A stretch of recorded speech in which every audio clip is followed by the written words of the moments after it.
সাবেক প্রেসিডেন্ট ট্রাম্পের নির্বাচনী প্রচারণা ঘিরে পুনর্গঠিত হচ্ছে এবং নতুন করে শক্তি সঞ্চয় করছে 6 জানুয়ারির ক্যাপিটাল দাঙ্গায় নেতৃত্ব দেয়া উগ্র ডানপন্থী সংগঠন প্রাউড বয়েজ। সংগঠনটির 8 সদস্য, আইন প্রয়োগকারী সংস্থার 2 কর্মকর্তা এবং অনলাইনে প্রাউড বয়েজের কর্মকাণ্ড পর্যবেক্ষণ করা 4 বিশেষজ্ঞের সাক্ষাৎকারের ভিত্তিতে তথ্য জানিয়েছে বার্তা সংস্থা রয়টার্স।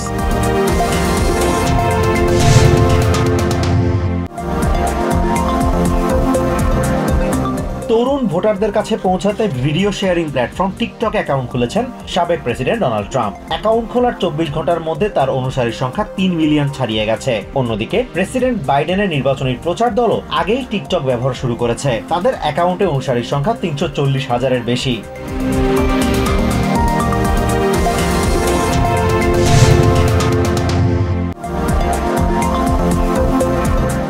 জুরি নির্বাচনের মধ্য দিয়ে প্রেসিডেন্ট বাইডেনের ছেলে হান্টার বাইডেনের বিরুদ্ধে ফেডারেল অস্ত্র মামলার বিচার শুরু হয়েছে।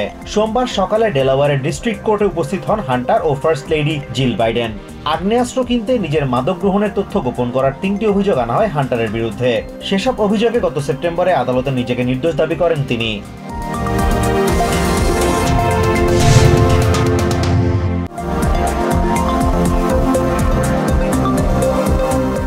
আমেরিকা মেক্সিকো সীমান্তে আশ্রয় প্রক্রিয়া আংশিকভাবে বন্ধের জন্য মঙ্গলবার প্রেসিডেন্ট বাইডেন একটি নির্বাহী আদেশ জারি করতে যাচ্ছেন বলে জানিয়েছে সিবিএস নিউজ। এই আদেশের ফলে সীমান্তে অনুপ্রবেশের সংখ্যা মাত্রা ছাড়িয়ে গেলে যথাযথ প্রক্রিয়া অনুসরণ ছাড়া দেশে অবৈধভাবে প্রবেশকারী শরণার্থীদের দ্রুত বিতাড়িত করতে পারবেন অভিবাসন কর্মকর্তারা।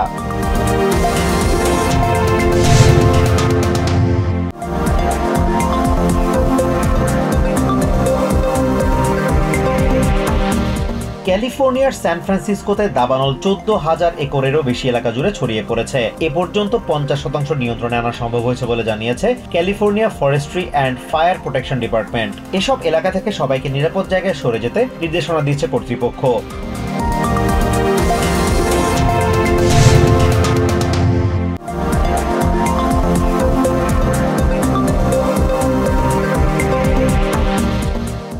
গাজায় যুদ্ধবিরতির জন্য প্রেসিডেন্ট বাইডেনের প্রস্তাবকে অসম্পূর্ণ এবং ত্রুটিপূর্ণ বলে উল্লেখ করেছেন ইসরায়েলের প্রধানমন্ত্রী বেঞ্জামিন নেতানিয়াহু। সোমবার ইসরায়েলের পার্লামেন্ট কেনেসেটের বৈঠকে নেতানিয়াহু আরও বলেন, ওই প্রস্তাবের সঙ্গে ইসরায়েলের অবস্থানের বেশ ফারাক রয়েছে।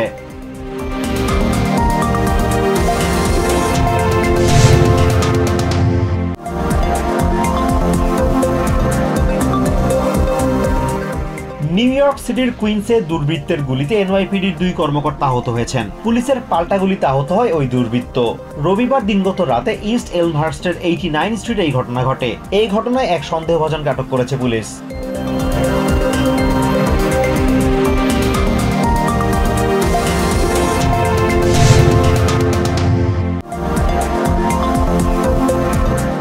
মেক্সিকোর 200 বছরের ইতিহাসে প্রথম নারী প্রেসিডেন্ট নির্বাচিত হয়েছেন ক্লৌডিয়া শেইনবম। ক্ষমতাসীন দলের এই প্রার্থী বিশাল ব্যবধানে জয় পেয়েছেন। মেক্সিকোর সরকারি নির্বাচনী কর্তৃপক্ষ জানিয়েছে, প্রাথমিক ফলাফল অনুযায়ী জলবায়ু বিজ্ঞানী এবং রাজধানী মেক্সিকো সিটির 61 বছর বয়সী সাবেক মেয়র শেইনবম নির্বাচনে 58.3% থেকে 60.7%-এর মধ্যে ভোট পেয়েছেন।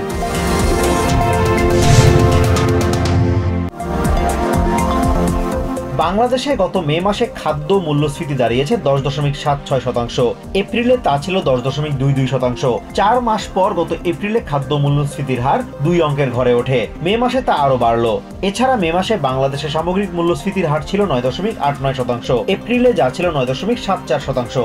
সোমবার বাংলাদেশ পরিসংখ্যান ব্যুরো এসব তথ্য জানিয়েছে।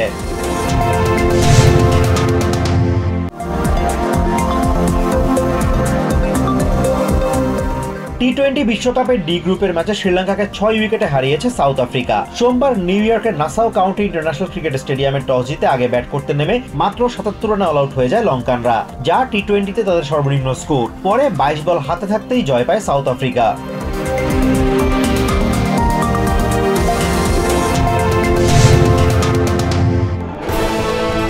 সৌজন্যে সোশ্যাল ইসলামী ব্যাংক পিএলসি।